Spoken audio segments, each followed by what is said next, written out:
Good morning, Bucknutters. It is Tuesday, August 16th, 2022. I am Dan Rubin. This is the Bucknuts Morning Five and Change. Those of you on Facebook, YouTube, and Twitter, as we're signing on now, I can see you. Welcome to the show. Very special show for you today. One probably been working on for 20 years or so. This is my oldest friend in the business. This is John Keim. Redskins over under one. Put it on there. We said 3.5 for the show. Three. You got there's Washington Commanders beat writer for ESPN.com. But perhaps more importantly, and definitely more importantly for this show, Lakewood native, Ohio State graduate, former editor, sports editor of The Lantern, and just a fine Buckeye altogether. John, as you can see over his right shoulder, the yellowing newspaper of greatness. John, how are you? Welcome to the show. I am great, and it's great to be here, Dan. It's nice to have like these conversations here versus just on the phone, you know? John and I have been rapping about the Buckeyes for as long as I can remember. John is the first guy I realized if you called him and talked about the Miami touchdown, you could take 40 minutes out of his day purposely. I used to do that as a joke. It wasn't very funny, but we're going to talk about John's history. John, of course, in my opinion, is the finest NFL beat writer there is. He covers the Commanders, and he has been forced to do that for almost 30 years now. So while he hasn't had a chance to cover a Super Bowl, I believe his first season or second season was the year after. He's seen plenty, man. His tell-all book when he retires is going to be a bestseller, and I hope I get some editing credits on that because I'll be a rich man. But we're going to talk about his background first. John is, like I said, a devoted Buckeye. I want you to tell the story of your commitment to Ohio State to get the show started. Sure. Well, I grew up in Cleveland, right, or in Lakewood, so Cleveland area. And I always thought the natural progression for people who lived in my area was you go to Garfield Elementary, Emerson Middle School, Lakewood High School, and then Ohio State. Like, why would you go somewhere else? This is like they're the best team in the one. You know, why would you not go to Ohio State? Then as I got older, I realized, people actually may care about things other than football. So that I understood a little bit more. But we get to high school, play high school football, play high school sports. I'm in chemistry class one day, and I told my chemistry teacher, I'm going to Ohio State for football. And he said, you're not good enough to play there. And I said, I didn't say I was going there to play. So that's where it started. Now, I will say Ohio State had a good journalism program. That was a big lure. Let me say this. That was the excuse to go there, I think. Like, I made it work because they had a good journalism program. But that's the little commitment story that I like to tell. It was the only school that I applied to, but back then, Dan, if you applied and lived in state, you got in as long as you fit in by the deadline. So that was the only school I applied to. Yeah, things have definitely changed. It's now harder to get into Ohio State in-state than Miami of Ohio. Trust me, I have college-bound children. Talk about a little bit your time at Ohio State. You were there for some very memorable times. I think they're a little bit more successful these days, but when we were talking before the show about some of the things you got to see when you were on the beat, I know we used to talk at length about Gary Williams when he was back in our stomp back home, but tell everybody what it was like to be the Mr. Lantern. Well, I'm going to go back to the first Ohio State-Michigan game. If people, for the older crowd and for the younger crowd, I would Google this. Mike Lanise, he had this tremendous catch on third down against Michigan that basically clinched the game and allowed them to get to the Rose Bowl. And my favorite memory was, and even now when I hear the song, is being on the field and hearing the mamas and papas singing California Dreamin' because they clinched a spot in the Rose Bowl. But if you Google Mike Lanise and go back and look at that third down catch, that was my first big memory at Ohio State. Then that didn't involve Papa Joe's. But then you go to, I was the beat writer for at Ohio State. You take a class to be part of the Lantern, to work on the Lantern.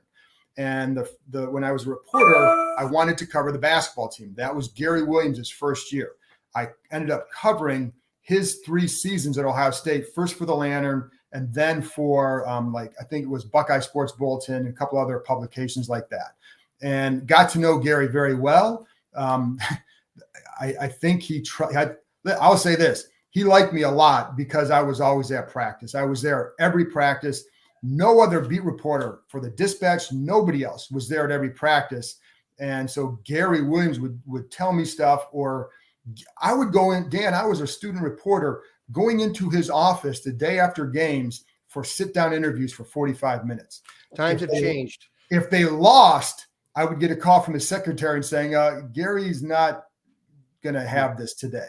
But if they won, it was an hour. And I'd be in there, and John Feinstein's calling, and he's on a great mood. He was so good for me to cover because he's so insightful. And to the point where he asked me if we have a student, a potential recruit who is interested in journalism, would you show them around?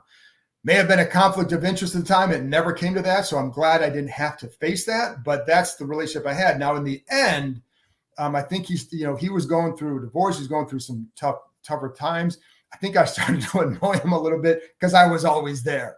But that's just, Gary was up and down, great coach, great times, blah, blah, blah. But the last day of my winter quarter, Dan, I wake up in the morning and you're thinking, okay, last day of the quarter, had a good time covering the basketball team.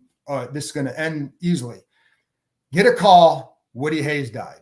So that was the day, and it was all hands on deck. And I'm walking over there thinking, oh, we're going to do a few stories, whatever. Everybody on the paper ended up writing something. And it was maybe one of the best editions the Lantern ever put out because of the topic, Woody Hayes, but because there was so much passion and energy involved in the publication, nothing was pre-written. Whereas you look at, I would go back to the Dispatch. I remember reading the Dispatch's coverage, and it was pre-written. And there were a lot of things, and it wasn't bad.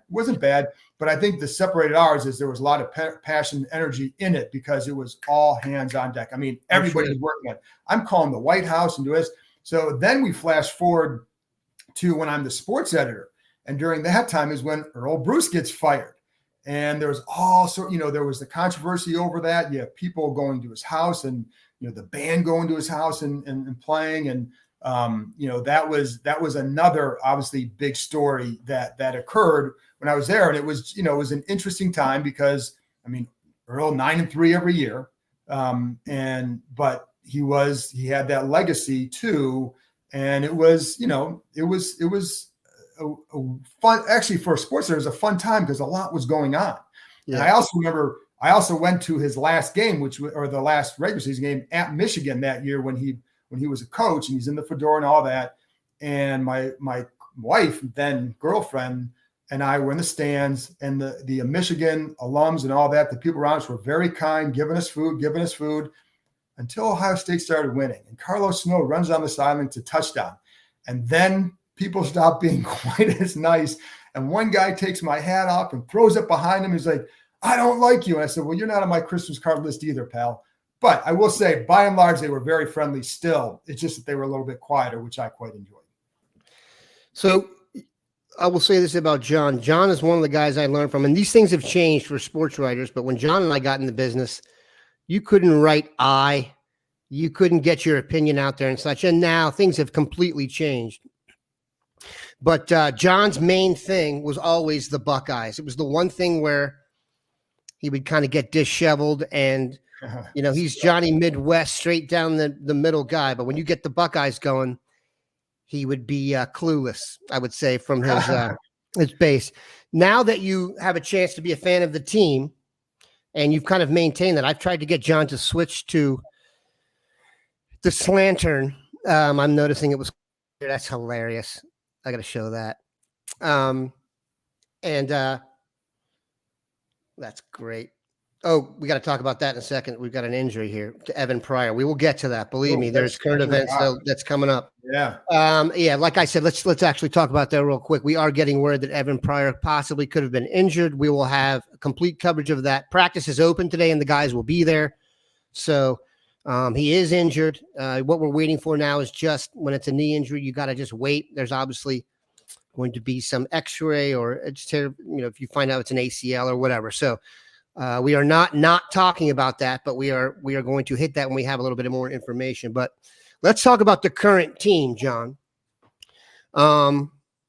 you don't get fired up about much, but I did receive some texts from John during the Oregon game last year, in which I thought I might have to alert the Northern authorities. He was not pleased. Your thoughts on the team this year, your expectations, stuff like that. What do you go into every season like every other Bucknutter? And like we said, John is well aware it's Bucknuts, not Buck Rational Observer. My favorite line. Thank you. What are your expectations for the team this year? Well, they're very high. And I will say, Dan, like, I feel like I know when they should be really good, right? And there's some years where you say, okay, you think because you're Ohio State, you should win every game, but you know they lost this and this on offense. It's hard to replace this, hard to place all this on defense. So here's a real, like, could they win every game? Sure, because you have this talent, but it's not always the rational viewpoint, right? So I feel like I'm able to see it. And I'm also able to see, like, hey, if you don't win, if they can't beat team X, Y, or Z, then they're not good enough to win a national championship, and that's okay. Like the Clemson game a couple years ago was one of the more difficult ones for me to take as a fan, because I felt like they were good enough to win it all. They had everything, and like there's some Shaun years. Wade game, yeah, Shaun Wade game, like, and then in the Alabama championship game, even if they're not, even if they're COVID free, I don't know that they win that game, right? So it did, like, beating Clemson that year was, to me, their big one, because you kind of knew that Alabama was just better, right? And that's okay. I can accept that. This year they should be really good, obviously, and obviously the defense will be the key. Does Jim Knowles come in and change it in 1 year? I think if you can come in and first of all, I think that defensive line, to me, national championships, if you get that defensive line going, that's the big step. Quarterback, defensive line, and then it falls from there. And so if they can get the ends going, I think they're going to be in good shape, right? And, so that to me is the key. Can they get it under Knowles in 1 year? I think you can. You don't have to be great. You have to be good. Just be consistently good. Don't, have an answer when Oregon's running the same damn play 5 times in a row. Have an answer for that. Make some level of adjustment for that. If you do that, you'll be in better shape. So, you can change things up a little bit. Don't just, it always drives me nuts when they kind of rely on, hey, we're Ohio State, we're just going to be better than you. You can't just operate that way all the time, not against every team. So, then offensively, I mean, obviously the talent is there. The big question to me is, can they run the ball consistently and establish that? Because late in the year, it was too much 1, 2, 1, 2, 1, 2 yards, 2 yards, then a big run. And you've got to have some level of consistency. And my problem with that, obviously they had all the tackles up front, but it also seemed like there was confusion too often in the schemes. And you'd see one lineman pulling this way, the other lineman kind of cutting them off. And like, well, who's supposed to be doing what? And then the back is going to be screwed up because of that. So if you can run the ball better, more consistently, you have a big time back, a couple of them. And, and hopefully Evan Pryor is okay. And he'll be one of those guys, because I mean, he's got talent too. But if you can do that, then I think it will be a very special year. And I don't see any reason why they can't do that, because, again, the talent is there on both sides of the ball. I think they're talented enough defensively to be much better than they've been. I would agree with that. I also think the fact that Halfley came in here and did it in a year at least shows you that 52 pickup can be successful in 1 year. And I really do think the more that I'm hearing out of practice and stuff, you're going to have, not only is this season going to be the exaltation of Jim Knowles, you're going to get people just really pissed about the last couple of years on defense. Yeah. You're going to get a lot more of the, wait a minute here, it shouldn't be this easy to fix things. Right. And like you said, this will be our segue. You need the defensive end.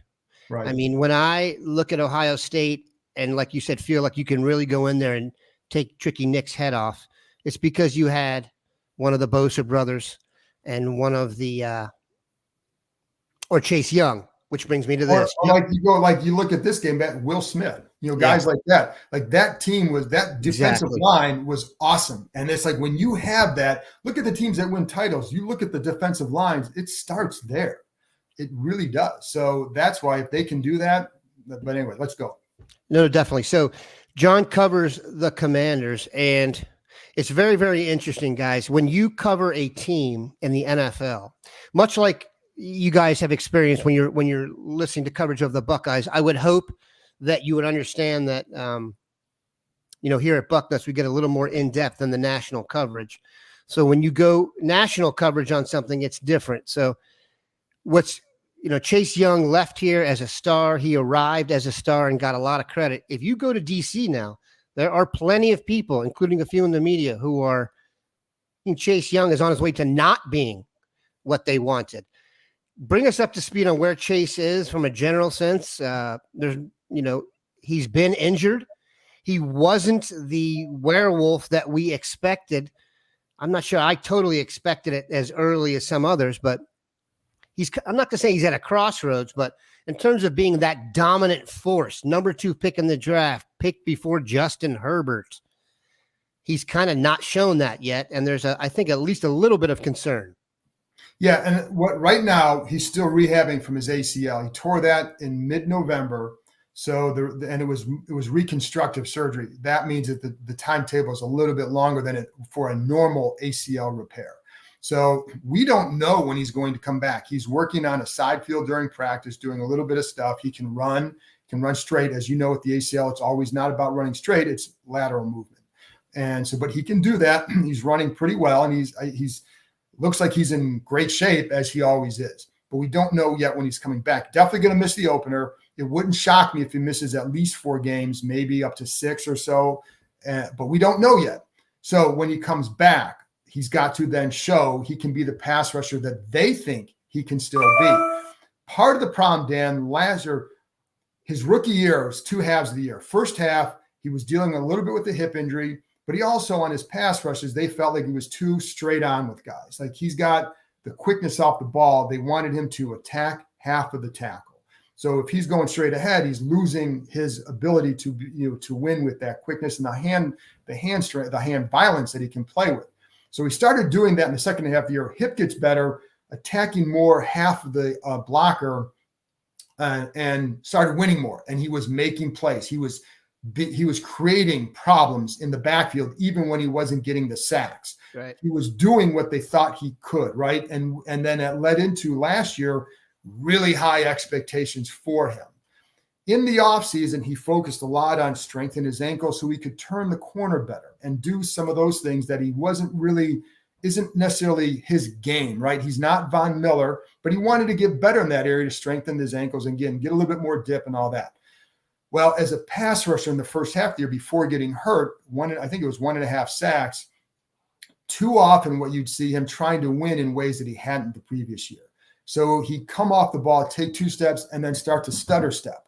When he would do that, he's losing the hand strength that he plays with. You'd see him like he's going nowhere when he's doing that, and he wasn't getting the effective rushes. His effective rushes came either he stutter stepped right away, kind of get it and then go, or he would just go and pick a side. And he wasn't always getting the sack, but he would put more pressure on.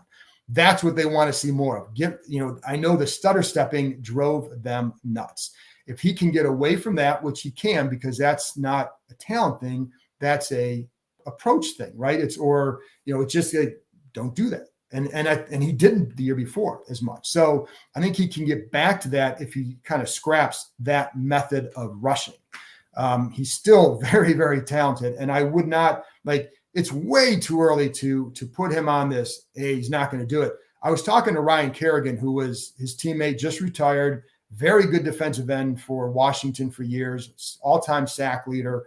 And I was talking to him about that. Well, how long did it take you to mature as a pass rusher? He said, it wasn't until my 4th year where I felt like I really knew how to do that. Chase came in there and was winning a lot on talent, right? And you have to, when you watch Bosa, I remember watching Bosa in the first game against Washington last year. He rushes with a plan. He can set guys up, and you would see it outside, both of them. But outside, fake, inside, gotcha.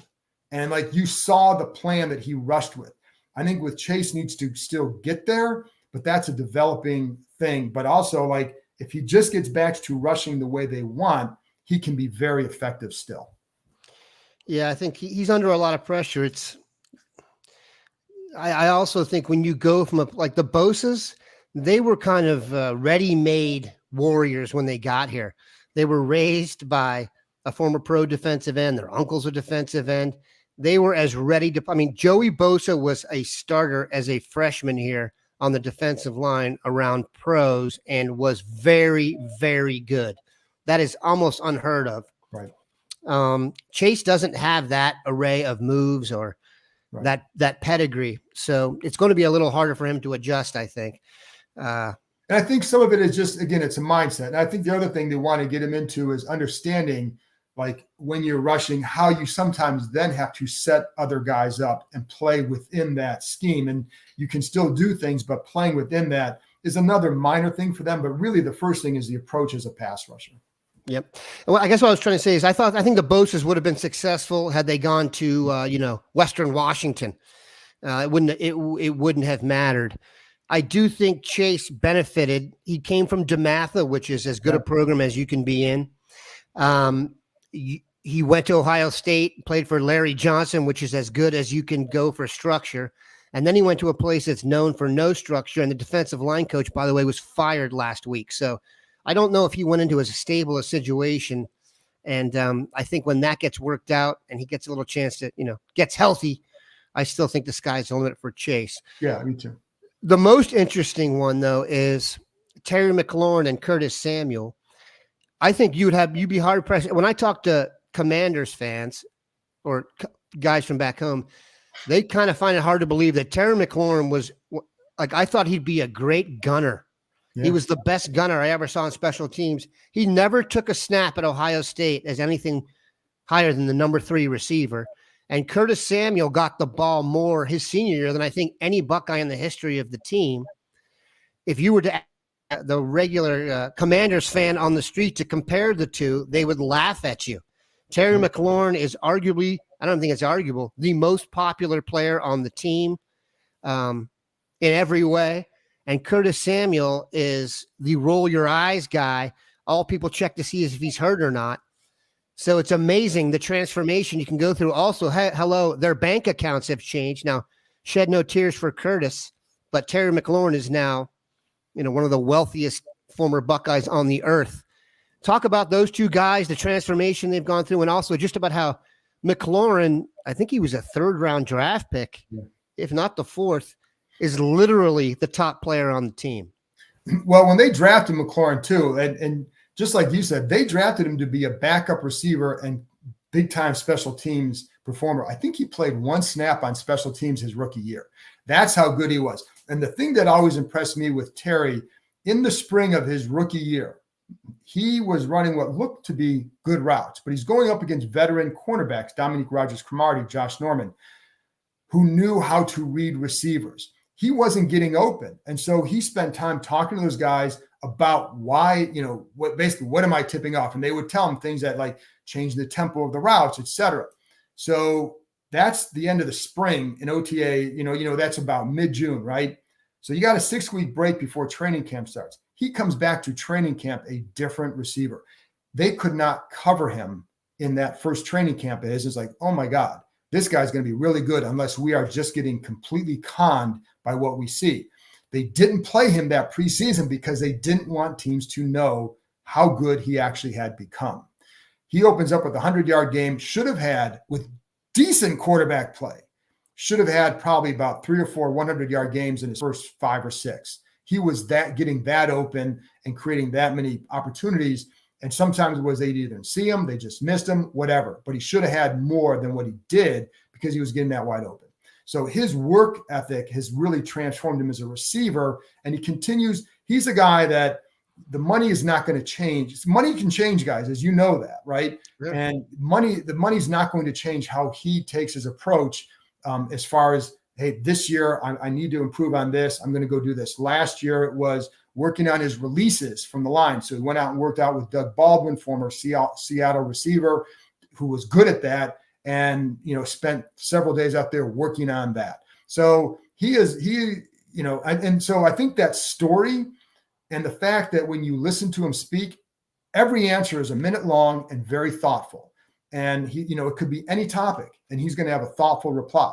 So all of that combined has made him extremely popular here, to the point where I had people telling me if they'd all the stuff that's happened here, Dan, we all know all the stuff that's happened here. Even if you're a casual fan, you know the issues that Washington has had. Fans would tell me, if they don't re-sign him, I'm done. That's how big it became to sign them. So I think his value went up here compared to some other places where if he had been a free agent, just because of his popularity with the fan base and what he meant to the franchise as a face of the franchise. So, so that's where he is, and he's a leader and all that. With Curtis Samuel, the interesting thing with him, you're right, it's all about health. And last year, because they signed him and then he had a groin injury in the spring, had the hernia surgery, a couple of things that they felt like maybe he rushed back a little bit early in the summertime, or that they needed to take a little bit slower with him, and they didn't. And he didn't. So I think it was a combination of things. They thought he was further along than he was, and it set him back a little bit. He goes out and plays a game several weeks in the season, plays him a little bit too much because of injuries to other guys, and that set him back. And so it was an in and out. We never saw the Curtis Samuel that they saw certainly at Ohio State or in Carolina, because he didn't see that. You didn't see that explosiveness even when he had the ball. You just didn't see it.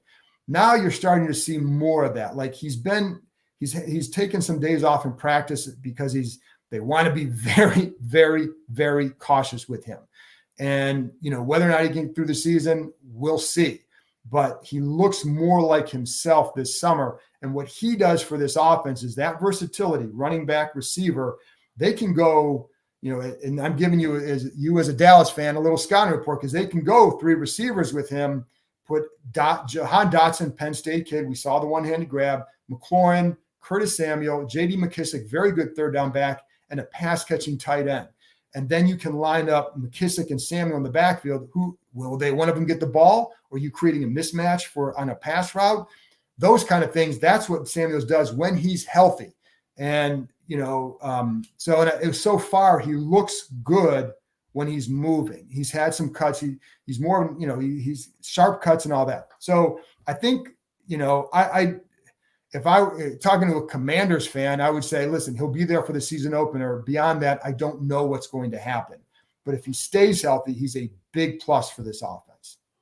I was at a wedding back home recently and was trying to explain to someone how much better of a college player Curtis was than Terry. And he couldn't even get his mind around it. The people who aren't college football fans, they can't even grasp that. All right, John. I'm sorry, last thing, because on Terry, I remember I had him on for the DC Alumni Club last year. I hosted this event, and they brought on Terry McLaurin, and I asked him a bunch of questions. So I'm going through his senior year highlights, and there weren't a lot that involved the offense. And there were a couple, like the Maryland catch, but he had the one catch against Michigan where he picked up a first down the sidelines and he bowled over a defender, gets the sidelines fired up. It was early in the game. And but that's the kind of guy he was in college, right? And I didn't realize, Dan, how fast he was until he ran at the combine, because you didn't always see it because there was so much other stuff around that offense that, it was a surprise to me to see, like, oh my gosh, he's really fast. I mean, the first time I saw Terry McLaurin, I've told this story many times, was the summer before his senior year of high school. He was here for one of their huge camps. He had not been offered yet. And he, how they invite guys into the WAC for a little special work. And it was the number one guy there that day was Eric Glover Williams. Okay. That was their number one target. And he ran routes with Paris Campbell, Mike Gesicki, and Terry McLaurin. They offered everybody but McLaurin and told him to go back and have a good senior year and see what he could do. So it's been tremendous to see his rise. And like's been said many times, it could not happen to a better dude. I mean, if you want to have an emblem of your program out there, or is kind of just he's as solid as it gets. All right, John, we're going to finish with this. I've had several requests. If you can look over John's right shoulder, if I can turn myself around and figure it out, that is the national championship over Miami. Please tell everybody what you were doing and your impression of the play and why it was called the way it was, accurately or not accurately. Well, I was my wife and I were at a sports bar in DC, and there were probably about 1,000. It was in Bethesda, I think it was. There was probably about 1,000 fans there, and there were probably 5 people rooting for Miami because they were just Miami. Yeah, man, they were just being counter. Like they didn't have any Miami stuff on. You screw them, right? But so you see it, and I kept thinking, I like watching that game. You keep thinking like they're going to win this game. They can play with, they can hang with them enough to somehow pull it off. So my first thought was, this isn't supposed to happen. It's not supposed to happen. Now, when you go back and watch the play, it's the correct call. I was slow in calling it. But the other thing is, if you remember, before the end of, here's the thing I always go back to and tell the Miami Yahoos that you go back to late in the fourth quarter, if they call the holding penalty when Chris Gamble's running a route, the game's over in regulation. They're not punting. Like if you remember that, I think it was a third down, and unfortunately Dan Fouts didn't really talk about that on the air. And yes, I sound like a massive Ohio State fan now, but that was a crucial. There's a reason for that. Right, but that was I have pictures of Gamble's jersey being tugged like this. Like that's the call that, to me, if they lose that game, that's the call that should be discussed. Now, I do think like if they hadn't called the penalty on that, I'm probably like, well, okay. But when you go back and watch it, there was definitely some level of holding and handsy, and they called a similar penalty on Ohio State, I think, in the next series. So it wasn't like it was this egregious call. I think it was just like there was a second delay or 2 seconds, whatever it was. But I of course think it was the right call. But I go back to, if you make the right call in regulation, the game is over. And there you have it, people. He's a fine Buckeye. We appreciate him dedicating over 30 minutes of his time today. We had to go a little early because he has to get out to practice. And we appreciate him stopping by. Note this, we are very well aware there has been an injury to Evan Pryor. I don't want to give away any details on that as yet, as we have not gotten the final confirmation, but the guys will be at practice today. Practice is open. So there will be clarity on that at some point in the very near future. We haven't avoided it, but we appreciate you guys stopping by. Once again, John covers the Commanders for ESPN, and he's the best in the business. We'll have him on here again to talk Buckeyes during the year, as we're going to try and get a rotating thing here on Tuesdays where we get people who really love the Buckeyes to come in here. And it's going to be a glorious year, so he's going to be along for the ride. We appreciate everybody stopping by. Have a good one, Bucknutters.